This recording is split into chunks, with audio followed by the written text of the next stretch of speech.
The demands of Latin which I had started to learn. Um, wait lang.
Nawala internet. Nawala internet mo, Roshan? Rohan? Si JB pa po. Okay, sige.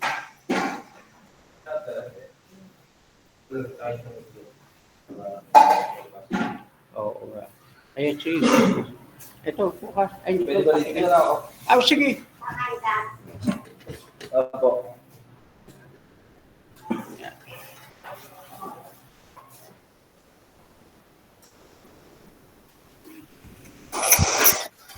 Teodora Leonda Iquintos. As a Rizal's first mother was his ay, as a Rizal's first teacher was his mother, Yes. who had taught him how to read and pray, and who had encouraged him to write poetry. Later, private tutors taught the young Rizal Spanish and Latin before he was sent to a private school in Binyan.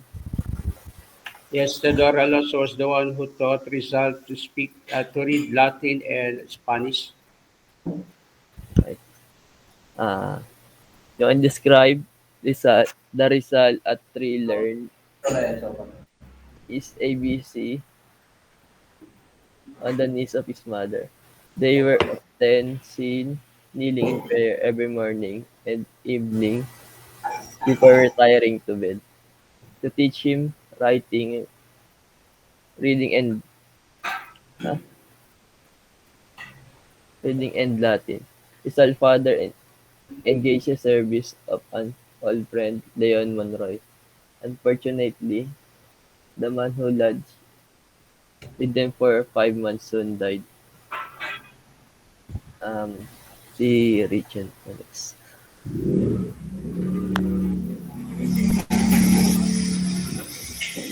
In 1869, Don Francisco decided to send Jose to Binyan to continue his studies. Accompanied by his brother Pasiano, they reached Binyan after 1.5 hours ride aboard a Karamata.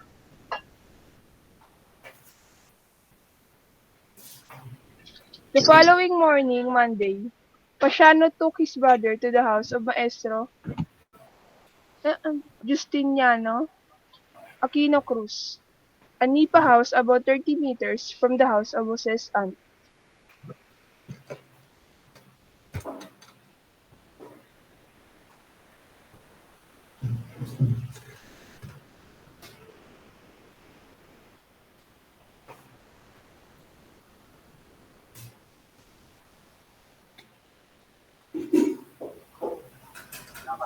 Pasiano, a former pupil of the maestro, introduced his brother and left.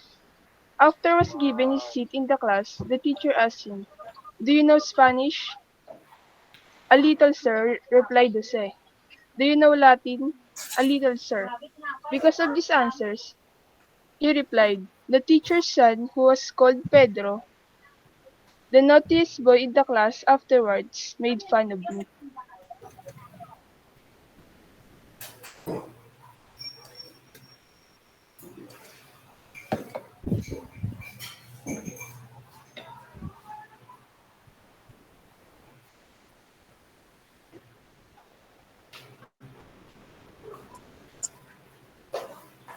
activities in Binan.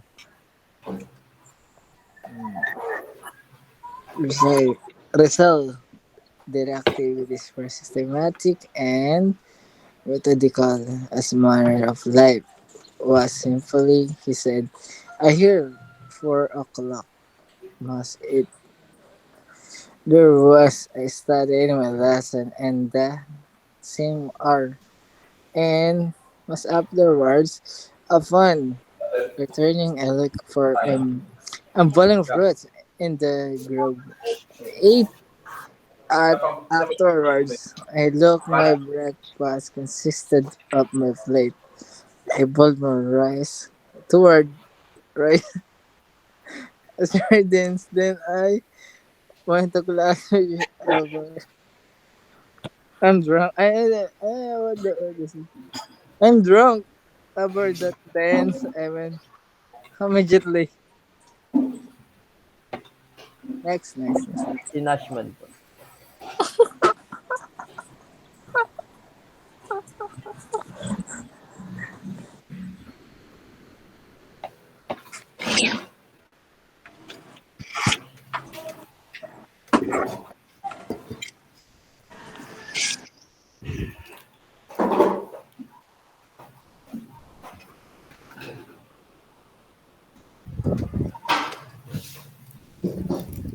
Kwenta na yan sa pastor.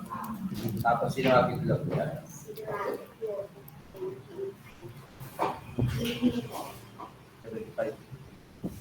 Hindi. I mean, itlog If 13, there was a particular 28, 28, saka ilan yun? 28, saka 50, 78.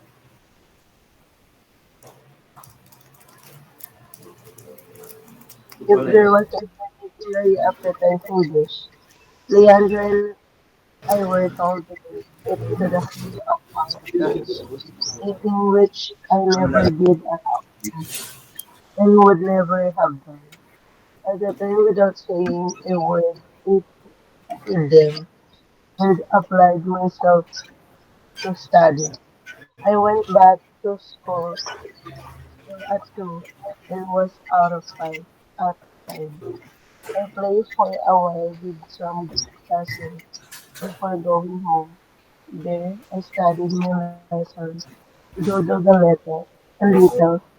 Afterward, eating my super 1 or 2 plates of boiled fish and a union, I said our prayers, and then, if there was a moon, my friend would call me out to play in the street with some others.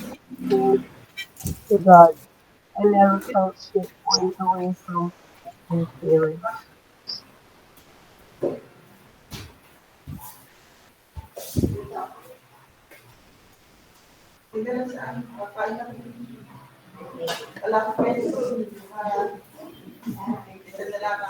Oh,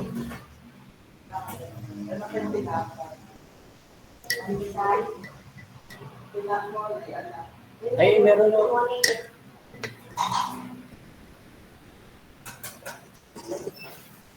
Ayan, meron pa akong dalawa.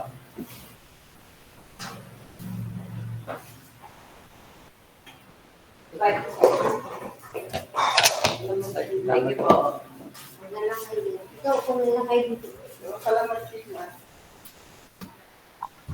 Beside the house of her scout teacher was the house of an old painter who called Wangko. He was the father-in-law of his teacher, and every time Jose was free from his daily course in the classroom, he would rush out and watch the old things around him.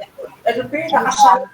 Sometimes Oo, very just so fast, temporary. of the Kalangalan revered him resting in Kasi foreign. nakasalang po Even yun. Mr. Rizal, together with Jose Guevara, a classmate, became a favorite class painter.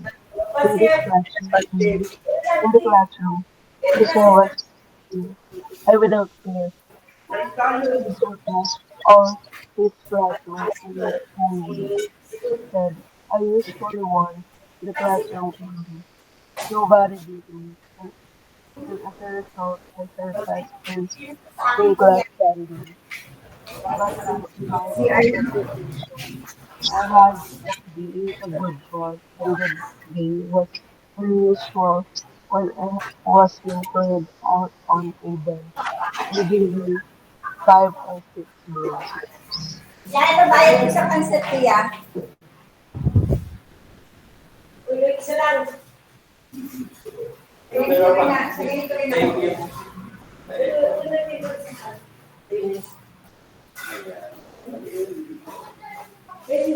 Thank you.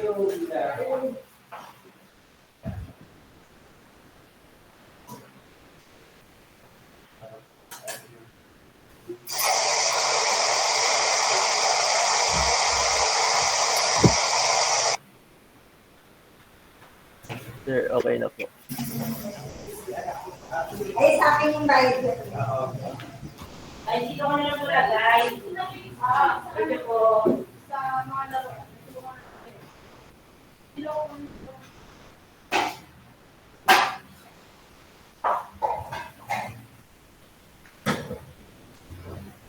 Yan po kasi yung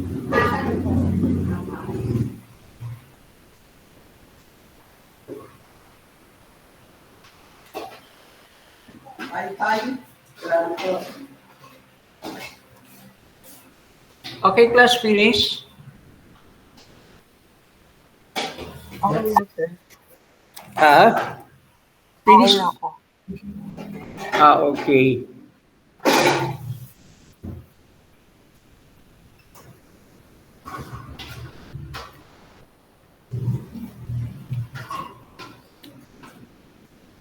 Okay, class, thank you. So, sa ano pa ba kayo? Anong title ng ano nyo? Ng report nyo? School days in Binyan po, sir. School days in Binyan. Oh, kaya pala sabi ko. Do we have Rizal in Ateneo and at UST?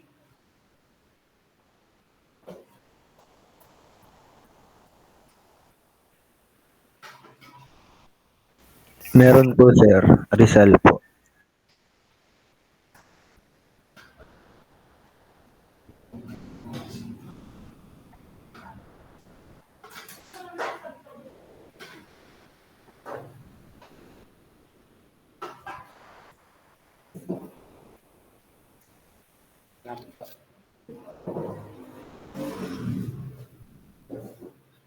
Okay, thank you, class, for your report and then for your wonderful presentation, well informative report. Then, do you have some questions prepared with regards to your report? Meron ba? O di bali na, kasi Wala dapat po, na. sir. Okay na lang, John Berhel. Tingnan lang natin kung meron ng nakapag-present ng Rizal in Ateneo and the triumph of Rizal at the Ateneo University and also Rizal at University of Santo Tomas. Tapos na ba tayo doon? Meron ng mga nag-present. Meron ng presenter, nag-present sa inyo, sa section nyo? Wala pa. Wala pa. Sir, sir,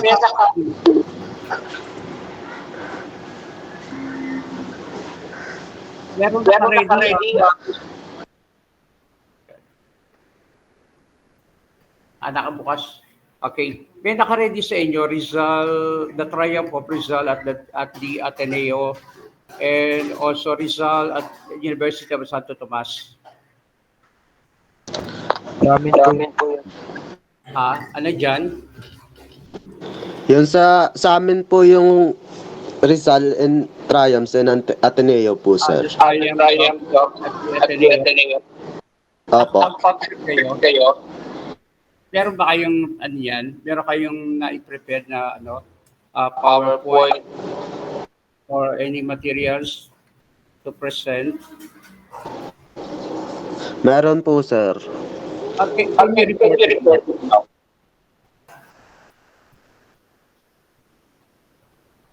Kahit na dalawa lang kayo sa grupo. Okay, sige. So let's listen to the report of John, the group of John with regards to the triumph of Rizal at the Ateneo University.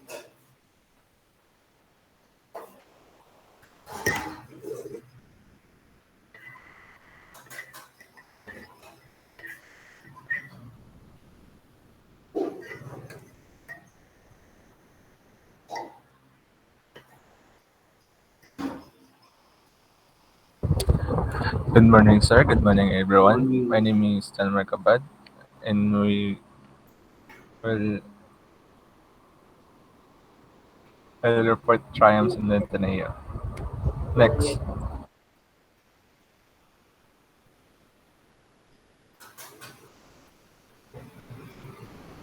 Ateneo de Manila, Intramuros, Manila, 1887. Ateneo Municipal, a college under the supervision of the Spanish Jesuit Escuela charity school, formerly named Ateneo, a school for poor boys in Manila, which is established by city government in 1817. Escuela Ateneo Municipal, Ateneo de Manila. June 10, 1872, Rizal accompanied by Shano went to Manila. Next.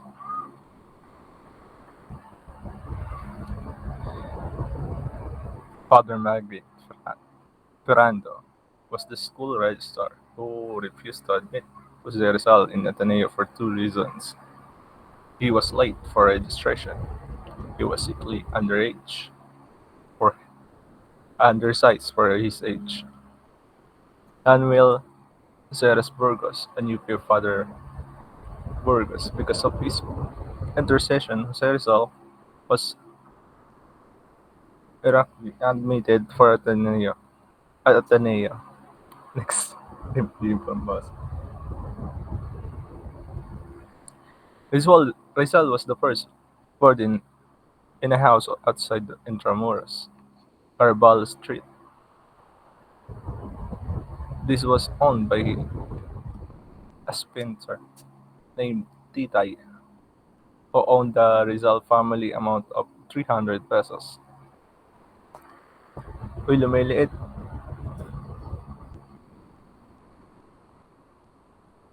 Jose was the first of his family to adopt the, the surname Rizal. It was registered under the name of Ateneo because their family name Mercado had come under the suspicious suspicious of the Spanish authorities.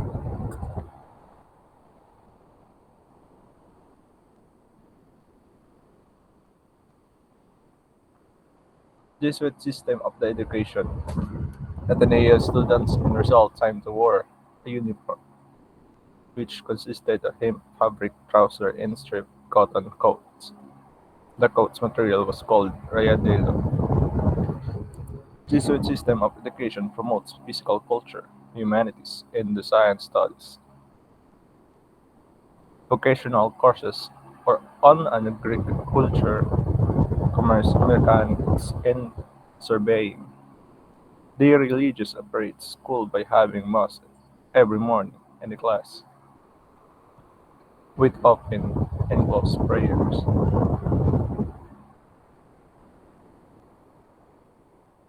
That's all next.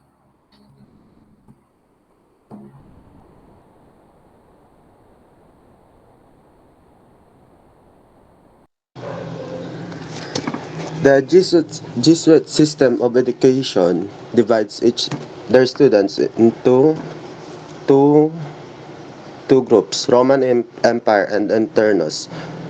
Borders, they represent red flag. Carthaginian Empire, externos, non-borders, they represent the blue flag.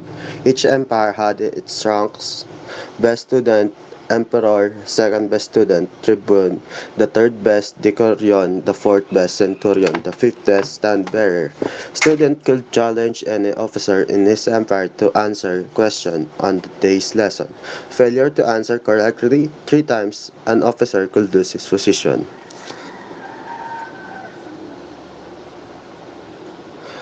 Both banners were used equally inside the classroom.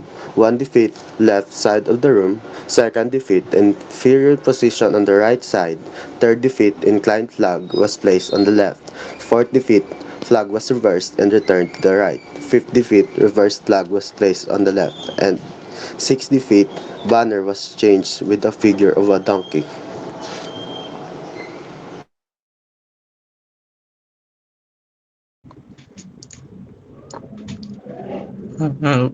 So this is the results school year in Ateneo. In the first year, Father Jose Beck, Rizal's first professor in Ateneo, whom he described as a tall, thin man with a body slightly bent forward, a arid walk, an ascetic face, severe and inspired, small, deep, sunken eyes, a sharp nose that was almost Greek, and thin lips forming an arc whose ends fell toward the chin. Second, a religious picture, Rizal's first prize for being the brightest pupil in the whole class. Third, to improve his Spanish, Rizal took private lessons in Santa Isabel College during the noon recesses. He paid 3 pesos for these extra Spanish lessons. Fourth, at the end of the school year, in March 1873, Rizal returned to Calamba for summer vacation. And fifth, when the summer vacation ended, Rizal returned to Manila for a second year term in Ateneo. This time, he boarded inside Intramuros at number 6 Magallanes Street. His landlady was an old widow named Doña Pipay. Second, in the second year of Rizal in Ateneo, first, at the end of the school year, Rizal received excellent grades in all subjects and a gold medal. Second, The Count of Monte Cristo by Alexander Dumas, the first favorite novel of Rizal which made a deep impression on him. Second, Universal History by Cesar Cantu. Rizal persuaded his father to buy him this set of historical work that was a great aid in his studies. Fourth, Dr. Fyodor Hagur, a German scientist, traveler who visited the Philippines in 1859 to 1860, who write the travels in the Philippines. Fifth, Rizal was impressed in this book because of first, Hagor's keen observations of the effects of the Spanish colonization, and second, his prophecy that someday Spain would lose the Philippines and America would come to succeed her as a colonizer. Next po. So in the third year of Ateneo of Rizal, is first, Rizal grades remained excellent in all subjects, but he won only one medal in Latin. And second, at the end of the school year, March 1875, Rizal returned to Calamba for the summer vacation. He himself was not impressed by his scholastic work. Next po. And in the fourth year, in Ateneo of Rizal, first, June 16, 1875, Rizal became an interno in the Ateneo. Second, Padre Francisco de Paula Sanchez, a great educator and scholar, one of Rizal's professors, who inspired him to study harder and to write poetry. Third, Rizal described his sweet professor as model of uprightness, earnestness, and love for the advancement of his pupils. Fourth, Rizal topped all his classmates in all subjects and won 5 medals at the end of the school term. Last po. So this is the last year in Ateneo of Rizal.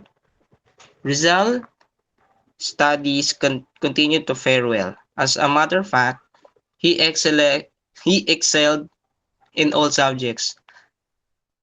The most brilliant Athenian of his time, he was truly the pride of the Jesuits. March 23, 1877, commencement day, Rizal, who was 16 years old, received from his alma mater, Ateneo Municipal, the degree of Bachelor of Arts with highest honors. Third, Marian Congregation, a religious society wherein Rizal was an active member and later became the secretary. Fourth, Rizal cultivated his literary talent under the guidance of Father Sanchez. Fifth, Father Jose Villaclara advised Rizal to stop communing with the muse and pay more attention to more practical studies. Rizal studied painting under the famous Spanish painter Agustin Saez and sculpture under Romualdo de Jesus, noted Filipino sculptor. Sixth, Rizal carved an image of the Virgin Mary on a piece of batikuling, Philippine hardwood, with his pocket knife. And last, Father Leonard, impressed by Rizal's sculptural talent, requested him to carve from him an image of Sacred Heart of Jesus.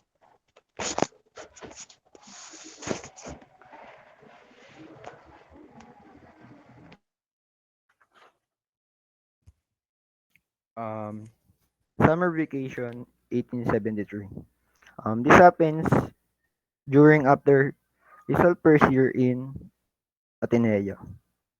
March 1873, Rizal returned to Calamba for summer vacation. Next, his sister Neneng or Saturnina brought him to Nanawan to cheer him up because his mother is inside the prison. Then Rizal visited his mother in prison at Santa Cruz without telling his father. And after vacation, he returned to Manila for his second year term in Ateneo. And fifth, he boarded inside Intramuros at number 6 Magallanes Street with Doña Pepay was his landlady, an old widow with a widowed daughter and four sons.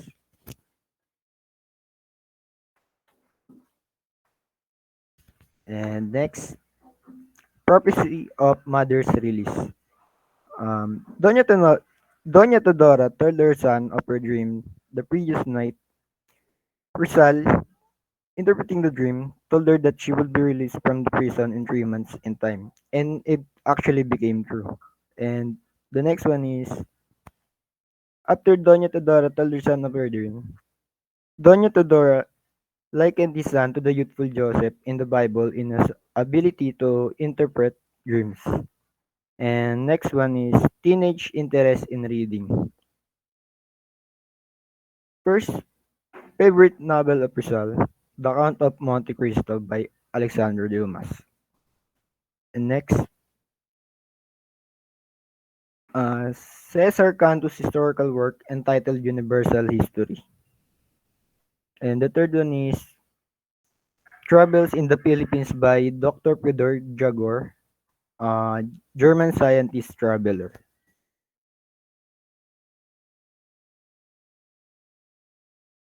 Rizal's extracurricular activities in Ateneo. First, an emperor inside the classroom and campus leader outside. Next, a secretary of Marian congregation. And next, he was a member of Academy of Spanish Literature and the Academy of Spanish Shit, no, and the Academy of Natural Sciences. And next, he also studied painting under the famous Spanish painter Agustin Saez. And next, sculpture and he studied sculpture under Romualdo de Jesus, a noted Filipino sculptor. And next, he was also engaged in gymnastics and fencing. And last, Father Sevilla Clara advised him to stop communing with the muses and pay more attention to practical studies such as philosophy and natural sciences.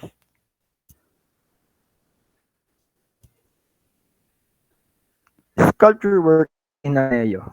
First, he carved image of the Virgin Mary on a piece of batik uling, Philippine hardwood. Next, Padre Leonard requested him to carve an image of the Sacred Heart of Jesus. Third, the Sacred Heart of Jesus, he was going to took the image with him in Spain but forgot to do so. And last, the Sacred Heart of Jesus, the Ateneo boarders place it on the door of their dormitory, and it plays a significant part in Rizal's last hours at Port Santiago.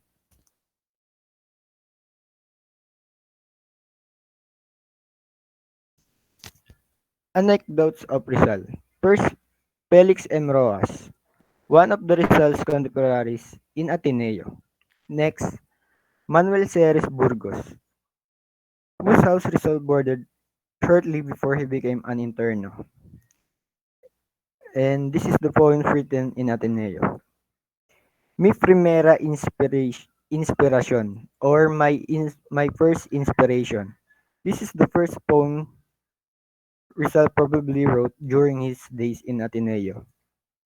And in 1875, he was inspired by Father Sanchez. He wrote more poems such as Felicitation or yeah, and El Embark, Himno a la Flota de Magallanes, or the Departure Hymn to Magallanes Fleet, and E. Espanyol, El Cano to Circumnavigate the World, and El Combate or Benstondo, Terror of Polo.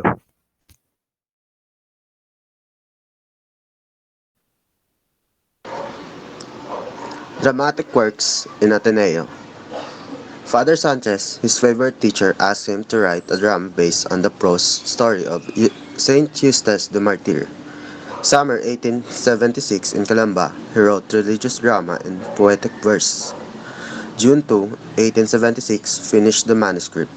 He submitted the finished manuscript entitled San Eustacio Martyr, Saint Eustace the Martyr, to the Father Sanchez in his last academic year in Ateneo.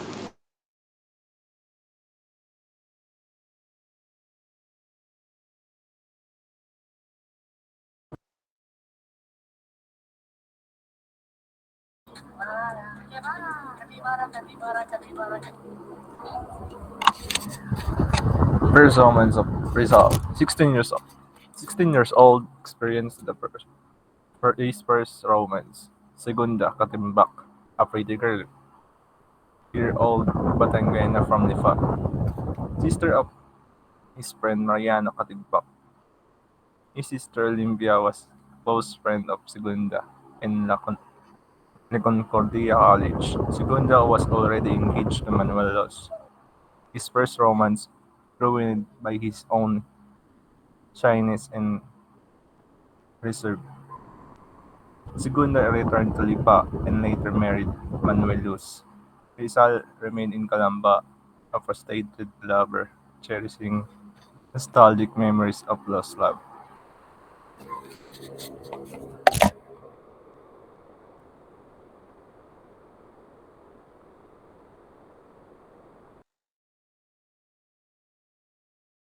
Ayun lang po, thank you.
Okay, congratulations also for the group of Rizal at the Ateneo for your well informative report and also for your wonderful presentation with regards also to your PowerPoint, the materials that you have presented. Meron pa tayo dapat na isang ano naka-ready kaya para next week, ibang topic, ibang chapter naman. Kasi Topic po, sir. tapos na UST. yung Rizal at UST, tapos na kasi yung this week para sa ibang section. Sa inyo na lang ang hindi pa ano, medyo na-late Sige tayo po. ng konti. Meron bang ano, grupo Meron ng po, sir. Rizal at UST naka-prepared? Meron po. Okay, sige. Sa inyo yan, Janice. Janice? Gen Z po. Gen Z. Okay, sige. Gen Z po, sir. Okay, sige. Andiyan yung mga members mo. Andrito po. Okay naman pala. Sige.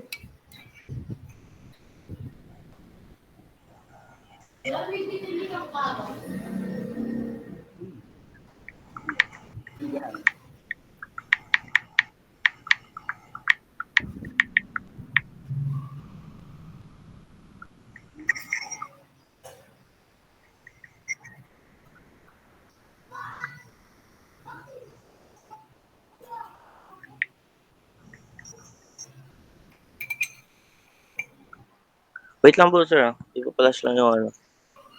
Okay lang.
Try lang open ni Sam, sir. Wait lang po.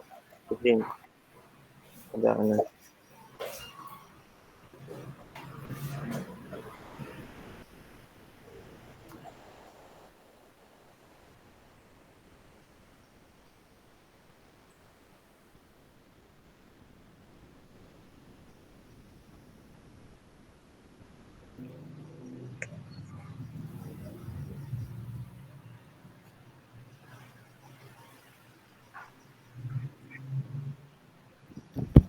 Hello? Nakikita po ba? Okay. Kita. Pwede. Sige, Janice. Nakikita. Hello, Jen. Nakikita ba? Kita. Malinaw. Malinaw. Wait lang, sir. Malinaw. Maganda yung PowerPoint nyo.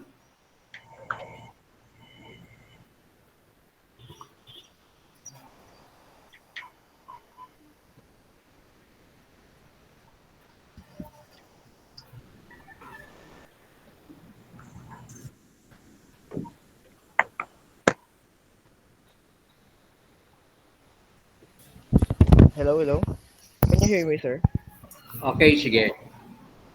So, this is our report. Ano, sir? We are group 5, sir, and this is Rizal at UST. So,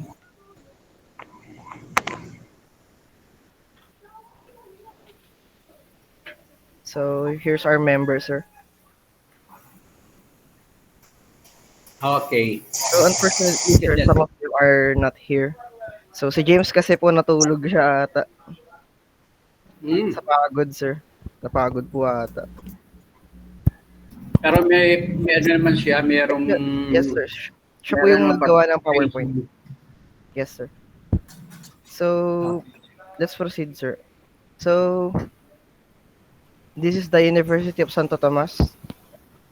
So this is the modern day University of Santo Tomas. Yes. So Kim Morada.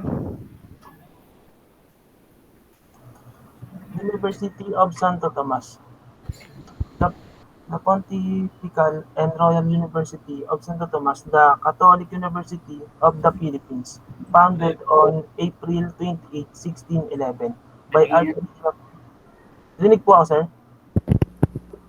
Okay. Maliwanag, clear. Ah, Clear. Archbishop Miguel de Benavides, visited once by Pope Paul on por, on November 28, 1970. Visited twice by Pope John Paul II on February 18, 1981 and February 13, 1955.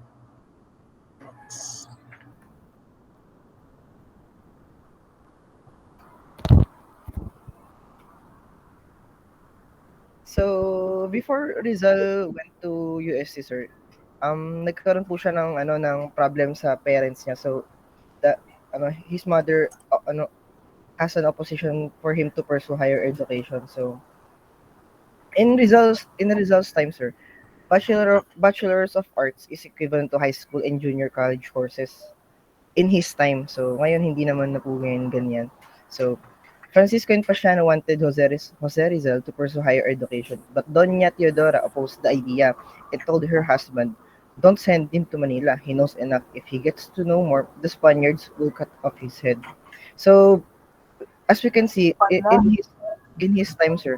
So when you have a higher education or you have like more knowledge about certain profession, so that is sir, parang tawag dito is against yun sa Spaniards na magkaroon ka ng maraming kaalaman. So Rizal was surprised about his mother's objection and later wrote, "Did my mother perhaps have a foreboding of what would happen?" So let's proceed.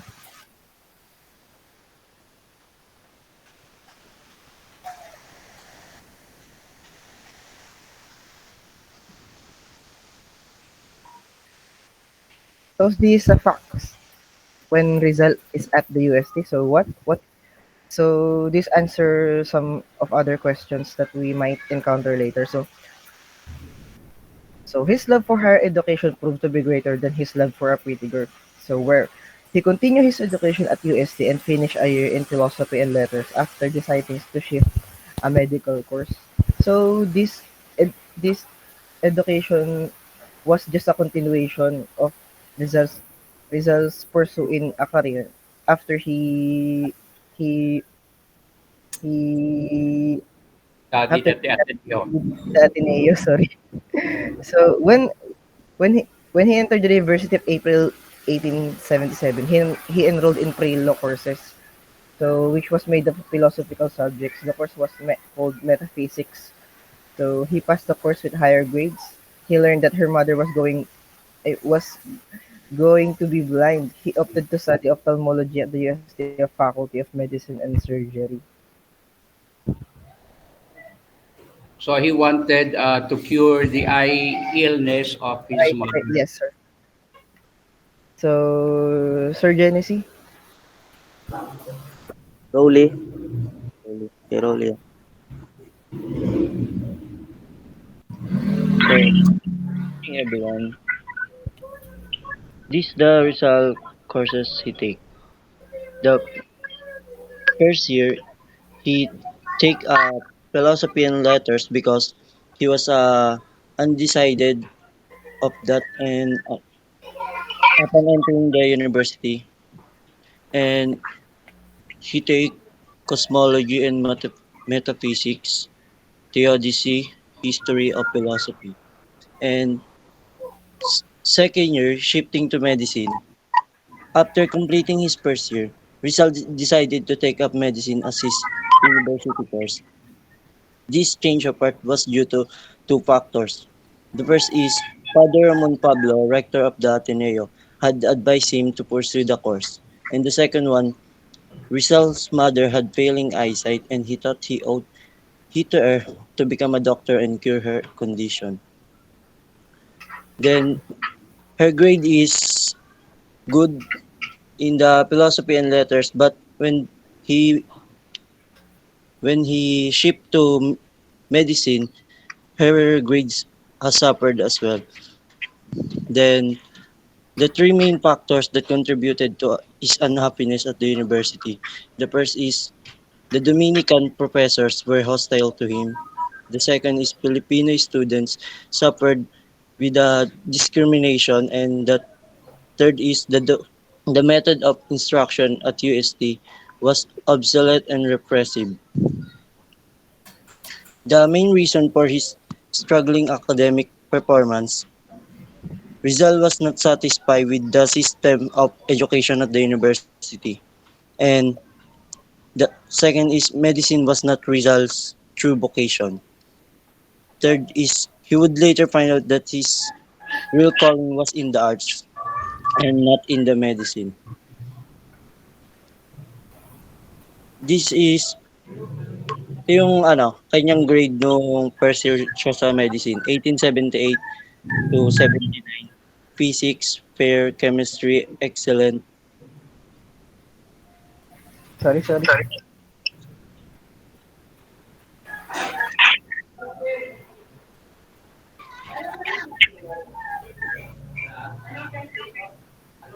Physics, fair, chemistry, excellent, natural, history, good, anatomy, 1, good, dissection, good, and the 1879 to 1880, second year, anatomy, dissection, 2, physiology, private hygiene, public hygiene, good.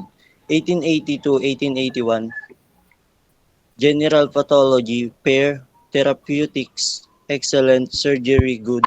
1881 to 1882, medical pathology, very good. Surgical pathology and obstetrics, very good. Next, please.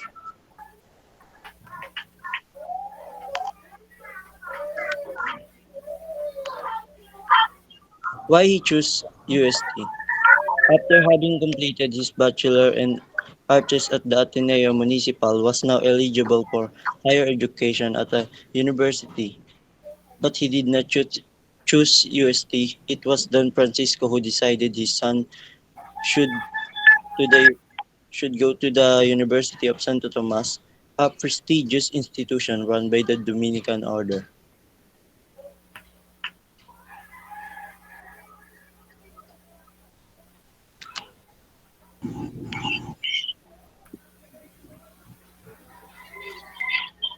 Hello.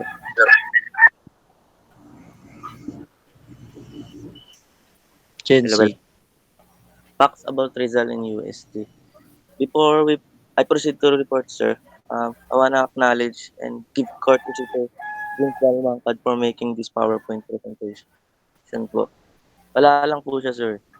Yun. About his grades, uh, based on my research, sir, based on my research, si Rizal din daw ay parang nakakuha rin siya ng ng parang pasang-awa sa UST. Kasi 'di ba galing nga siya sa law tapos siya skip siya to medical courses kaya nakakuha siya ng pasang-awa. Yung subject na pasang-awa is sinasabing sa pathology. Kasi merong iba't ibang tulad ng level by kung may 1, 3, 5 noon. Meron din sa kanila yung sobresaliente, aprobado, bueno, mediano, mga ganon. Kasi yung aprobado, parang ibig sabihin sa today's grade po yun is stress. Kaya parang pasang-awa. Yun, nakakuha siya ng pasang-awa si Rizal sa UST. Then, So I pass. opo, yun, pass. As his classmates, ayun, naging kaklase ni Rizal si Jose Luna. Isa siya sa katunggali ni Rizal sa school. Yes, pass here again. So, sir, Jose Luna is kapatid ni Juan Luna at General Luna. Yun, isa siya sa katunggali ni Rizal. Mas lamang si Jose Luna pagdating sa medicine ng kurso. kesa kay Rizal. Kasi siyempre si Rizal nag-switch Oo. lang. Then next is, yun, Since ang UST ang nag-o-offer ng medicine and philosophy and arts, so Rizal yun. entered the University of Santo Tomas. So Rizal already experienced difficulties and rejection from the Dominican, from the Spaniards, from the Spanish authorities at the Yes. UST. Nasabi din na si Rizal ay naging biktima ng ano, ng Spanish brutality kasi parang one day parang naglalakad si Rizal tapos parang may humampas sa kanya sa likod. Parang hindi lang nabate yung isang isang gwardiya sibil ng Spanish. Parang hindi lang nabate tapos hinampas kaagad sa likod si Rizal. Kaya din pa rin siya. Kasi nag-report na yung ano yan, nangyaring yun. Kaso walang nangyari siya. Yun. Pero bakit hindi nag-enjoy si Rizal sa UST? Facts din, facts din. Hindi siya nag-enjoy sa UST. May kung reason kung bakit nag-enjoy si Rizal sa UST. Number one is, mga Dominican professor naging hostile kay Rizal nung panahon na yun. Kasi nga, Jesuits nga si Rizal, di ba? Yung pamilya niya Jesuits. Tapos, And then he entered Dominican orders. opo, Dominican order, Dominican religious order yung school ng ano UST. Kaya salungat salungat sa That, pinaniniwalaan ni Rizal. Tapos yung that's the pamilya principles, yung Dominican of the UST, and then the Jesuits of the Ateneo University. yes po. Tapos next is yung another reason bakit hindi siya na enjoy sa UST is yung um yun sa pagtuturo daw ng ano, hindi siya satisfied sa Uh, pagtuturo sa the UST. system of education at the University of Santo Tomas. Yes, Rizal Rizal was disgusted. Unlike we have seen that in Ateneo, so high school pa lang, meron ng ano may strict no, meron pa silang grupo, meron silang emperor at saka Carthaginian, and then yung bawat nasa top 1 ay nasa rank ng ano ng emperor. Eh sa UST, iba ang system ng UST. parang ano daw obsolete, parang wala. Obsolete. Yes. The system of Dominican at the University of Santo Tomas is obsolete. Tapos next pong reason bakit hindi siya nag-enjoy sa UST is yung racial discrimination against sa mga Filipino students nung Uh, panahon na yun. Yun. Next slide please. Siyempre hindi nagiging report to ni Rizal kung wala siya naging girlfriend. At the age of 16, naging sinasabing nililigawan niya or naging girlfriend niya si Leonor Valenzuela. Kasi 'di ba si Rizal galing sa Calamba. Tapos pumunta siya sa Manila, dinala siya sa Manila para mag-aral. So kailangan niya ng tirahan. So nag-rent siya ng ano ng boarding house. So sa boarding house na yon, parang the girl next door nga yung tawag si Leonor Valenzuela at the age of Ulam, 6 old. Yun. isda o isda, gulay. Yun. Nagbibigay siya ng letter. Then, next slide please. Meron pa isang babae. Ayun. Si Leonor Rivera. Si Leonor Rivera actually ano siya, pinsan siya ni Leonor, yung kaninang Leonor Valenzuela, yun, pinsan silang dalawa. Tapos sinasabing naging ano nga raw two-timer si Rizal nung panahon na yun kasi parang pinagsabay niya si Rivera sa kasi ano si Valenzuela, parang binibigyan niya ng letter si Rivera na parang pag binuhusan mo ng tubig or something, dun lalabas yung letter. Yun. Siyempre, hindi sila nagkatuluyan ni nung unang Leonor, si Valenzuela, kasi nga, in love pa si 16 years old Rizal kay, nakalimutan ko yung pangalan Meron siyang in love Tapos, yun, oppose din yung magulang. Yun. Thank you. Next slide.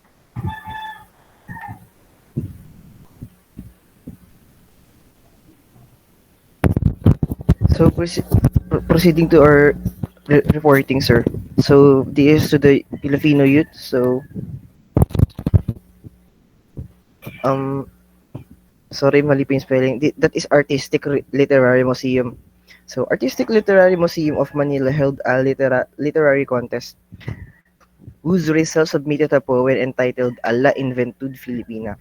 Rizal won the first prize and received a silver feathered shape and decorated with gold ribbon. The poem in the poem is a Philippines classic for two reasons. So the reason here is it was the f- it was the first great poem in Spanish written by a Filipino. So it was a Spanish poem written in Filipino. Written by a Filipino who is Rizal, whose merit was recognized by Spaniard literary authorities. So number two reason is so nationalistic was expressed for the first time. So proceed again. So the Council of Gods. So this is another literary contest to commemorate Cervantes' centennial death anniversary that was held in 1880. Rizal submitted an allegorical poem entitled Consejo de los Dioses. Rizal won the first prize again, but the Spanish community in Manila disappointed with the decision. So, Sir Rolly. Other literary works. Next, please.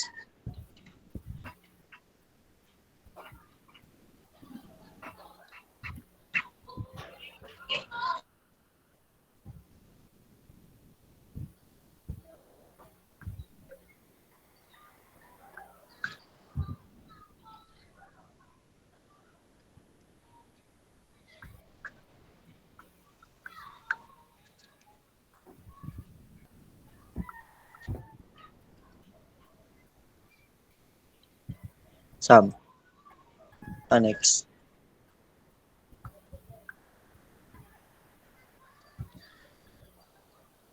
Okay. In 1879, Rizal wrote Abd el-Aziz e Mahoma, which was declaimed by Manuel Fernandez on December 8 in honor of Ateneo's patroness. Rizal wrote a zarzuela junto al Pasig, or beside the Pasig, which was staged by the Athenians on December 8, 1880, and sonnet entitled A Filipinas, and poem entitled Al MRP Pablo Ramon. That's all. Thank you.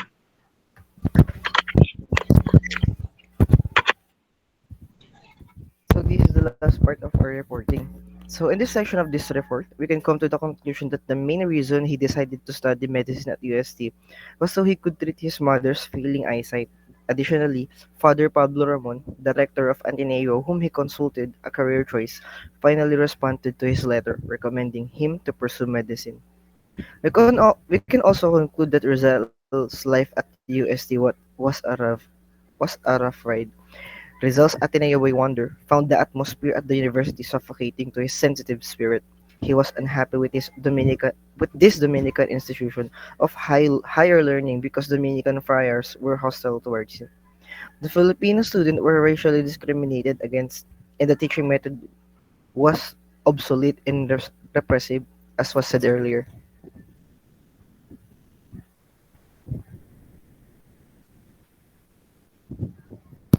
So after completing his fourth year of medical school, Rizal made the decision to pursue his studies in Spain. Sorry, he was unable to put up with the prevalent prejudice, antagonism, and intolerance in UST. Rizal did not ask his parents' permission to travel abroad for the first time because he was certain that they, especially his mother, would not support his decision.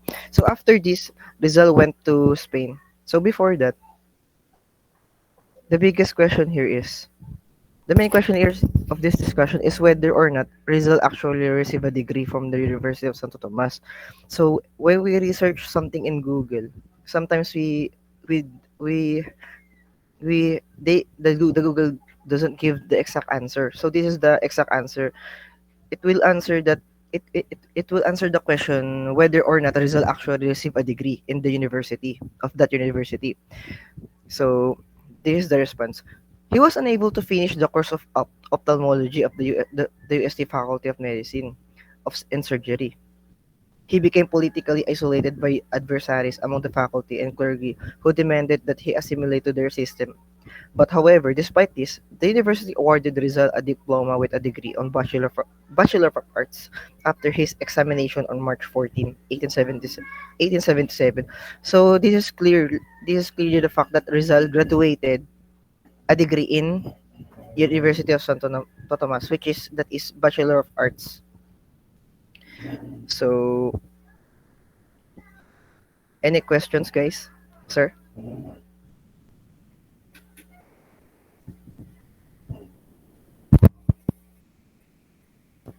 Any question regarding to the topic, sir? Or classmates? Class, do you have any question or concern with regards to the report result at the University of Santo Tomas? Wala naman. Wala. Okay naman daw. Clear. So thank you. This concludes our report. We are Group 5. Thank you, sir. Yes, thank you so much also for your wonderful report, for your well informative, and also for your beautiful presentation with the use with your PowerPoint. Plus, yung mga nag-report ngayon, pwede ba paki-send nyo yung inyong PPT, PowerPoint, yan yung project nyo eh. So, paki-send nyo na lang sa Google Classroom. Meron ba kayong mga question na nai-prepare? Yung tatlong grupo. Paki-post na lang, Yes, sir. tapos paki-post nyo na lang. Class, pumili na lang kayo kung anong question. You have your choice, your option. Pumili kayo kung ano yung gusto niyo sagutan doon sa mga nag-report. Kahit na isa-isa sa report, Rizal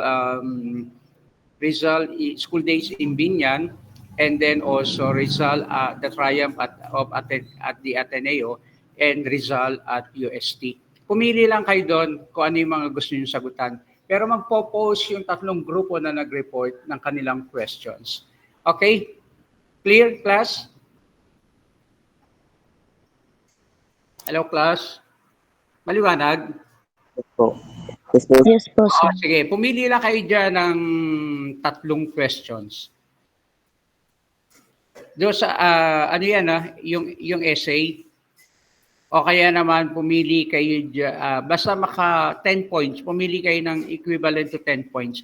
Bahala kayo kung anong questions ang gusto nyo sagutan. Malaya kayo dyan, class. Okay? Sige, doon sa ating mga presenter, congratulations sa inyong mga magagandang report, and also to your beautiful PowerPoint that you provide for us. Okay? Sige, paki-post na lang, class, and then you may now start answering the questions. Yes, John?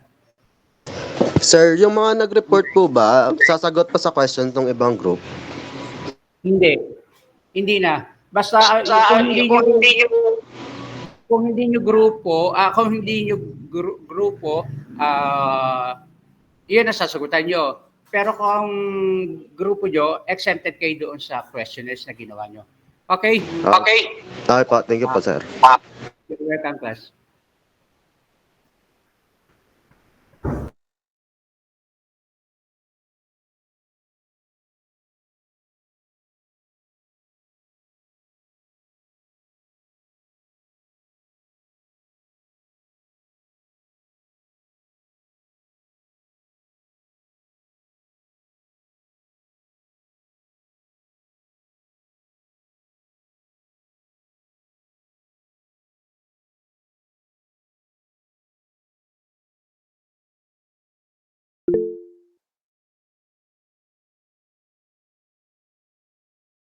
Hello sir, rinig po ba sir? Sir, naka-silence po kayo. Hello sir, naka-silent po kayo sir. Ayan, Kelly. Hello sir, tanong lang sir. Yung question ba sir is Kami gagawa ng question or may ipoprovide na question, sir? Yung mga reporters nag-provide ng questionnaires, no, yung tatlong grupo, Rizal, in the school days in Binyan, tapos yung Rizal at the UST, Rizal at the Triumph at the Ateneo. May mga questions silang inihanda. Pumili lang kayo dyan ng equivalent to 10 points. Pumili kayo ng sasagutan nyo. Yung madali para Ah, sa inyong sagutin. okay, sige po, sir. Saan po nila ipopost yun, sir? Sa ano, group, sa classroom, Google Classroom. Sige po, sir. Thank you po, sir. You're welcome, Kevin. Sige po. Okay.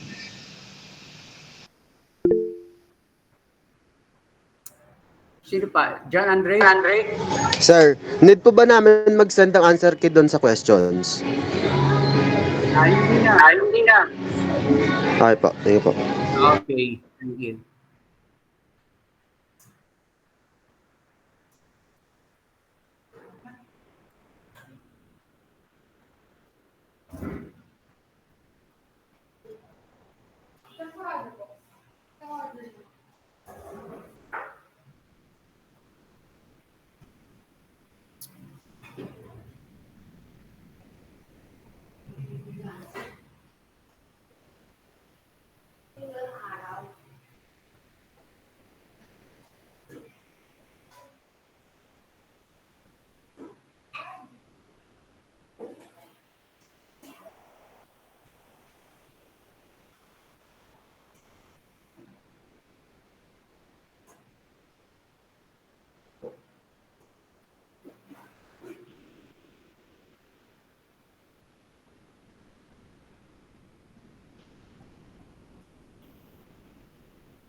Paglilinis dito, umaga-umaga.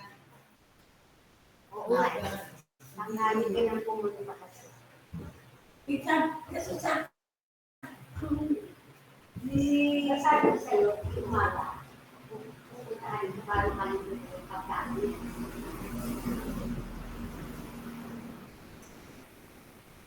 Kasi, ang tagas-kaso, talaga umaga ko. Mga alas 6.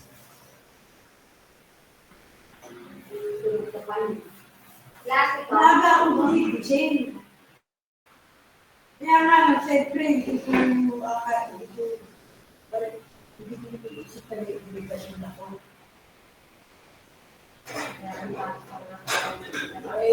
Sa hapon kasi, siyempre, talaga ang priority ko. Ya Ate Mari eh.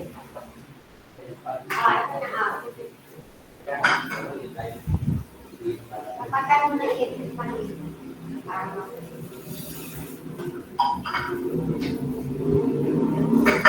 Okay.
Alam niyo na pag wala na tayong gawa, ipirmis ako dito.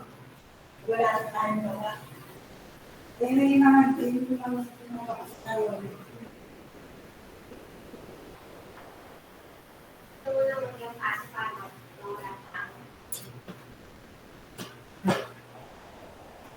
So, ano na nilagay ko?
Wow, meron.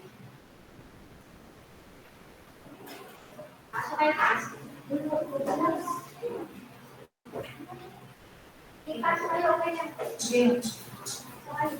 Yan doon ba? Huwag ba ito lang kayo? Akain kayo? Opo.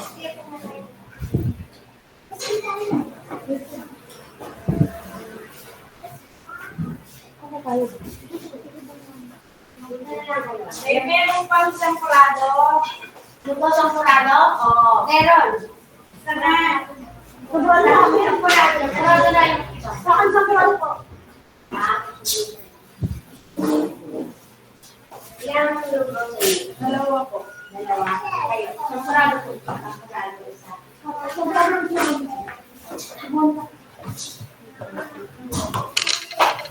Kailangan kayo na. Sige. Oh, hindi na ba si Isoy? May katulong pa din. Ayaw ang lugaw sa inyo, eh. Meron po ba? Sige, sige.